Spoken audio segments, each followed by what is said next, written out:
अस्सलाम वालेकुम, नमस्ते, सत श्री अकाल। Welcome back to my another video. और आज हम रिएक्ट करने वाले हैं हनुमान चालीसा के ऊपर। और हनुमान चालीसा के ऊपर मतलब कि हिडन फैक्ट्स जो है उससे रिलेटेड हम चीज़ें आज जानेंगे। सो चलते हैं इस इंटरेस्टिंग वीडियो की तरफ और रिएक्ट करते हैं। So let's start.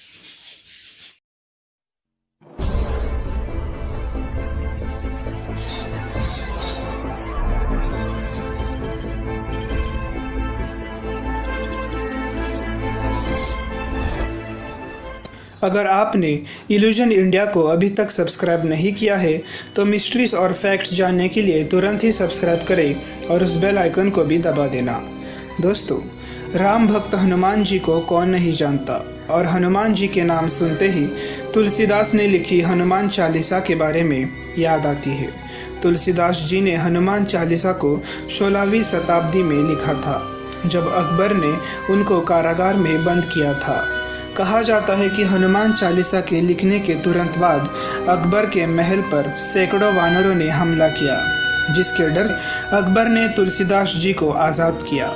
लेकिन 16वीं शताब्दी में लिखी हनुमान चालीसा में कुछ ऐसे रहस्यमय चीज़ें छुपी है जिसे पढ़कर आज का विज्ञान भी हैरान हो जाता है।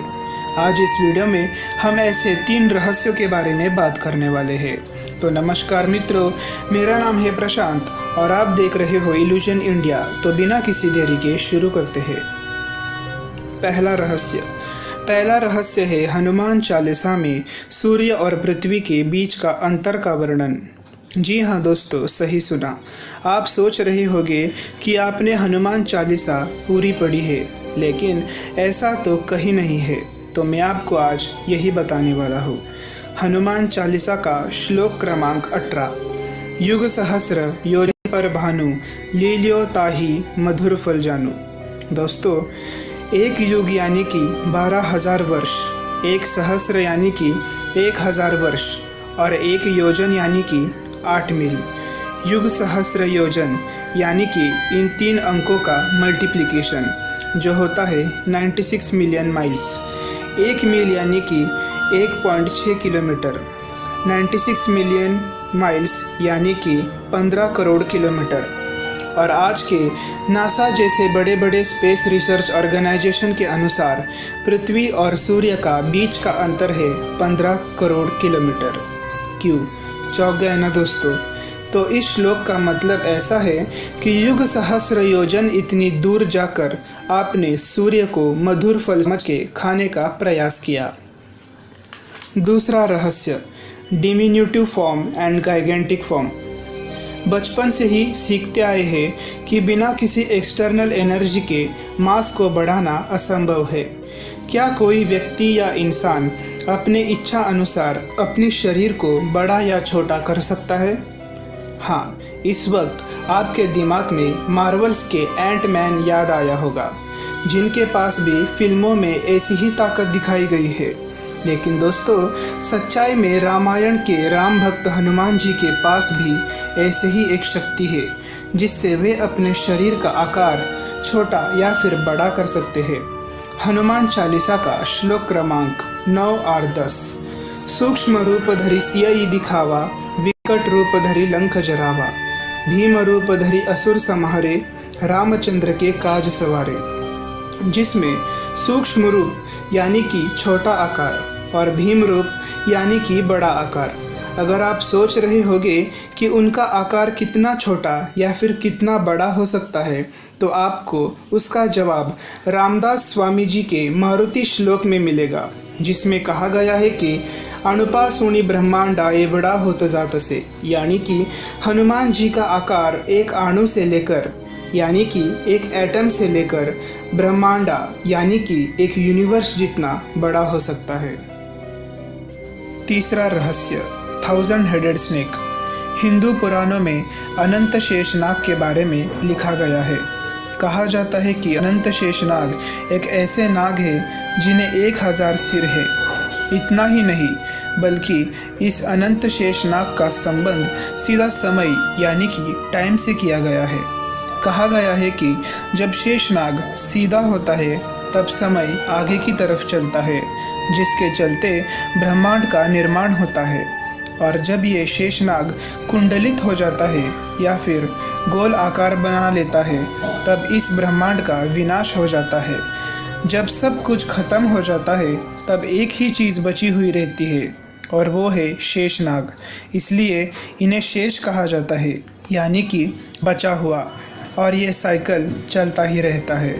इसलिए पुराणों में कहा गया है कि शेषनाग ब्रह्मांड के निर्माण के पहले से ही जिंदा है और कभी मर नहीं सकते, इसलिए उन्हें अनंत शेषनाग भी कहा जाता है।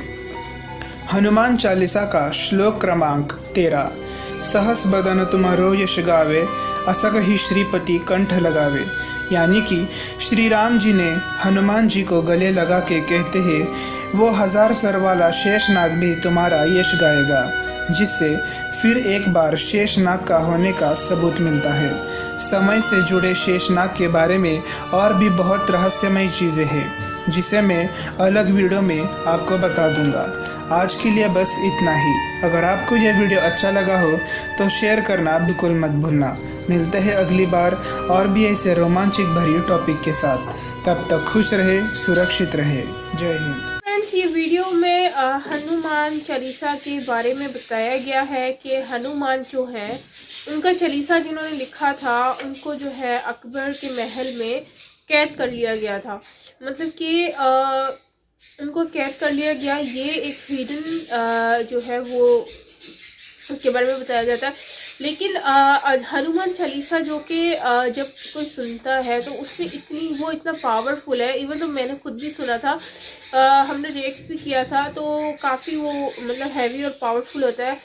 और इसको मतलब हिंदुइज्म में इसकी बहुत मान्यता है। अब क्योंकि अकबर मुस्लिम था और शायद यही रीज़न था कि उन्होंने जो है वो इस तरह का स्टेप उठाया। और क्या स्टेप हो सकता है इसके पीछे, वो आप मुझे शेयर कर सकते हो कमेंट सेक्शन में अगर हो तो।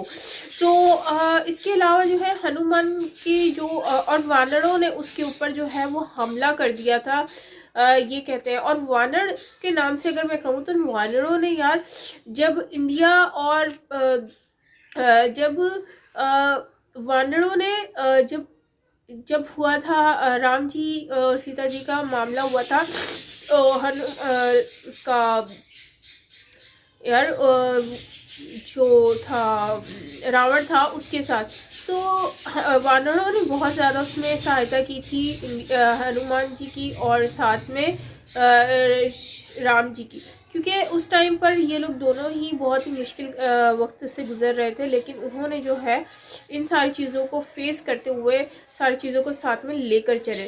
तो खैर ओवरऑल मतलब कि उन्होंने पुल बनाने तक की हेल्प की है और फिर जंग लड़ने में भी हेल्प किया, जो कि वध हुआ था रावण का, उसमें बहुत अहम रोल था।